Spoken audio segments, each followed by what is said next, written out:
Hey ladies and gentlemen, welcome back to the channel. As always, it is Nick here, back to your daily crypto news and analysis. And today we are going to be talking about Ripple and XRP, as well as the vast majority of crypto and finance. And with that being said, let's just dive on in and let's start off with this video here from Megan. Now this is talking about Ripple and their plans to expand beyond just the US. Really kind of talking about Mika here, and this is of course Stuart Alderati. And in this 1 minute long clip, we actually get a little bit of an insight on their plans outside of the US, which we are kind of aware of some of them. For example, the UK expansion that they are talking a little bit about in this video, which we have been really kind of talking about and addressing simply because of the FX transaction volumes that are being pushed within the UK. But beyond that, I'll play the clip. Let me know what you guys think down in the comments below. Also established an office in Ireland last year. We have applications pending with the Central Bank of Ireland, both for a virtual asset service provider license and an e-money license. We'll work with the regulator and hopefully satisfy them that we are equipped from a regulatory and a compliance standpoint to operate under their supervision. And hopefully once we get that license, we'll be able to use that not only to operate in Ireland, but to passport that through the EU. We're doing the same in the UK. I don't think it was a few weeks ago, we received our major payments institution license from the Monetary Authority of Singapore. We're hopeful we'll get clearance in Dubai before the end of the year. We have an agreement with the Central Bank of Brazil to do business there. We operate under a regulatory supervision through a joint venture in Japan. So this is the direction of travel for the industry. So there you guys have it. And again, as we really kind of look at Ripple, I do believe that they have plans to really kind of cover every single corner of the world. And you know, this is a company that for the longest time, for well over a decade plus, has been building out strong connections, networking with some of the largest players out there. Ripple is far ahead than any other company out there. And I've always said this.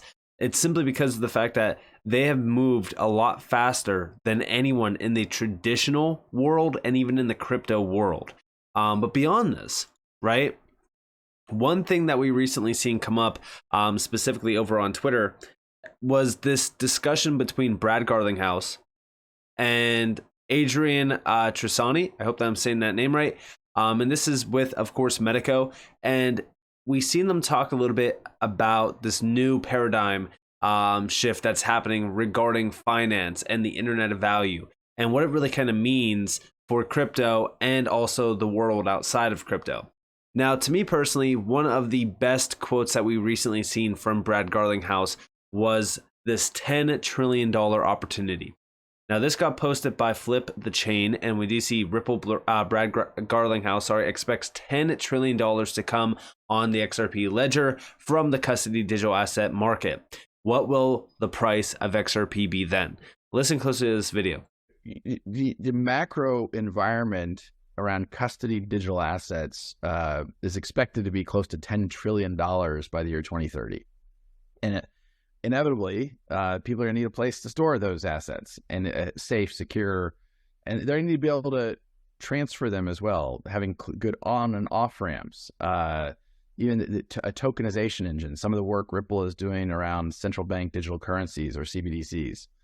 So we think there's a lot of pieces that come together, and we already had, and I remember when you and I first spoke, I remember being on a call with one of the largest top 10 banks in the world, and a bank Ripple was already working with, and they were asking us about could we help them with their custody. This is prior to the Medico acquisition, and we weren't in a position to do that. And so when we think about that synergy, the ability to say to that existing Ripple customer, hey, here's a best in class, going head to head time and time again and winning on the custody level, to be able to bring that product to them, I think is a great opportunity for the two companies together. So there you guys have it. And, yeah, with every single front that Ripple takes, right? Like when we're talking about liquidity provisions, we're talking about custody services, everything. They want to be a one-stop shop for everything.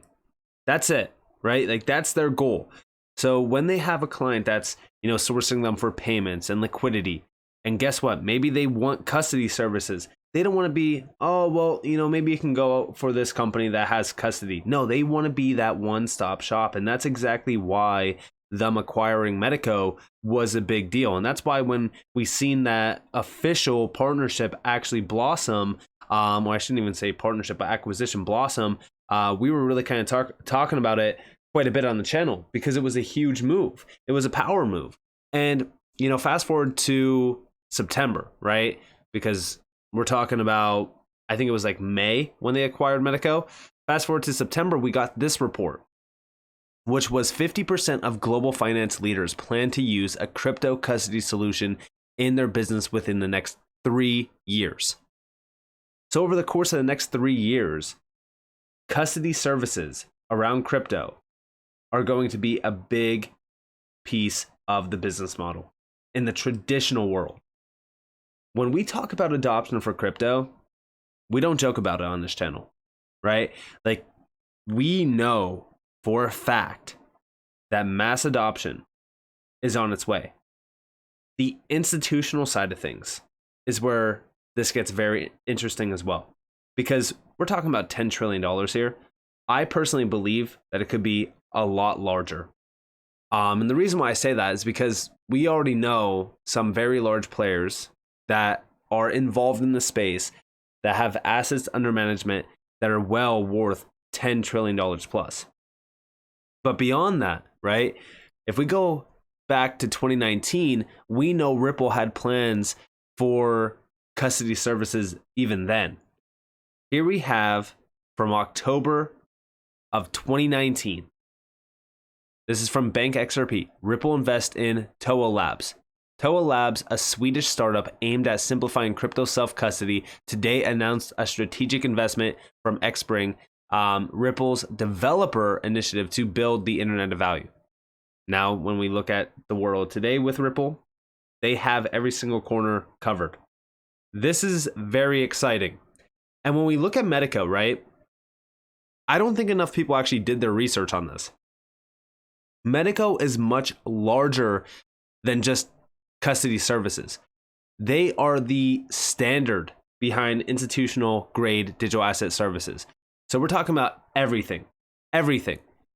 And when you actually look at their website, so here we have a few things. So proven solutions for financial service providers and corporates, enterprise ready packages for multiple digital asset use cases. We have global custodians, right?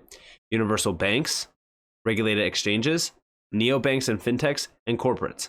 And if you actually look here, right, like first off, Ripple's business model would technically fall under this neobanks and fintechs, which is building new revenue streams and increasing margins by adding crypto accounts, trading, staking, and other digital asset capabilities. But then you also have regulated exchanges, which is more so engaging in tokenization without trade-offs between security, compliance, and operational efficiency. Then you have universal banks. There's a lot of great initiatives here. And remember, like this is covering all the fronts, like everything that you could think about behind crypto solutions, digital asset solutions, it's all covered under the Medico umbrella. And that's why I think that, Ripple really kind of seen major value in this and decided to acquire Medico, because this truly is the institutional grade standard. And I'm very excited about this. And we even do see here like Harmonize, the digital asset core system with banking roots. Like this is what you want to actually see regarding crypto activity and crypto adoption. Like you literally have everything all in one place. And this is game changing. Like this is the UI that we need in order to have mass adoption actually occur. So this to me personally was a power move from Ripple. And I think that they seen that then. And I think that even today they realize that. And look at all the players that are already tied back to Medico, right? Like you have Societe Generale. Beyond that, you also have BNP Paribas. Also, Switzerland banks. I mean, they have banks that are covering the whole world here. Standard Chartered, again, another major bank tied to this, VP Bank, and the list goes on. And, beyond this, remember, a lot of these major companies that are tied to Medico, some of them might not still be on board with them. Like, for an example, we know Citi was was thinking about, the partnership and what they were going to do next. Maybe they were going to disconnect from Medico. We don't know. But we do know that there's still a large amount of banks still tied to Medico. And the reason why I bring that up is because I always say like domino effects. Like Ripple acquired Medico simply because I think that they seen that Medico was already tied back to some of these large players, like for example, even Citi. And they were saying, well, listen, they could either stay on board or they could fall behind and get off board, right? Because we already know that Ripple is pioneering digital assets. They are pioneering crypto solutions. And we know that this is the future. This is not the past. So it's either they want to achieve greatness and achieve these efficiencies utilizing crypto assets now, or they could try to build it. But guess what? It's going to take some years. So as we really kind of look at this, I think that Ripple really changed the game, if I'm being honest. And I think that through a lot of these major acquisitions like Medico, they are pioneering mass adoption into the Internet of Value. And I'm very excited for this. I think that this is incredible. And remember, right, like Medico was at the forefront of this major move with crypto innovation, specifically going all the way back to 2018 when they actually announced that they were the first to launch institutional vault for self-custody of digital assets for, again, institutions. And we already know where the big money's at. It's in institutional grade, solutions and even new asset classes. Like we seriously are seeing a new asset class rise from crypto. The problem is that everyone still thinks that this whole world of crypto is going to rely heavily on Bitcoin, but that's not going to be the case. Listen, there's going to be a day where XRP is at $1 trillion in market cap, and I strongly believe that. Beyond that, utility is going to be the thing that really creates a value for these tokens. So what value can you put on the utility behind XRP? I've always said that. And it's so hard to answer because we don't know yet where it is going to go. But also, as we do talk about Medico, I want to take you guys back in time a little bit, all the way to 2021. So here we have major European banks said to be building crypto custody arm. And we actually see here that cases, the European custody bank with $4.96 trillion in assets under custody is working with Swiss tech firm Medico. This was back in 2021. Mind you, this is before Ripple even had a tie back to Medico. This is very, very interesting because again, as we really kind of look at the connections back to Medico, this is a strong one. And this is one that has $4.96 trillion in assets under custody and also another $2.6 trillion in assets under administration. Now, do you see the big picture here? Ripple tapping into Medico and acquiring Medico could seriously give them a major step into the institutional grade sector. And when I say like a major step, like listen, we already know that Ripple has major ties back to some of these large banks, but this is just another gateway, a massive gateway too, that's worth trillions of dollars. So for me personally, I think that Ripple made a huge decision here. And I think that they made a decision that will ultimately push them well ahead of anyone that's trying to compete with Ripple. But beyond this, we know that institutional grade adoption and custody services are the thing right now. Back in September, we've seen Deutsche Bank to offer Bitcoin and crypto custody services. We also know that State Street back in February of 2022 was working with regulators on a mega crypto custody push. Remember, State Street is a company that has also $3.6 trillion in assets under management. And then also, if we go back to July of 2022, we also know BNP Paribas enters crypto custody space as well. And guess what? They were working with Medico. Citi working with Medico. Cases working with Medico. Now, in terms of State Street, I don't believe that State Street is working with Medico. I can't really see this article, but I'm pretty sure that they're not. Deutsche Bank, on the other hand, they are actually partnering with Taurus, so this is not Medico, but the other two, like for example, Cases and even BNP Paribas, like I said, they already had a connection with, Medico for a while.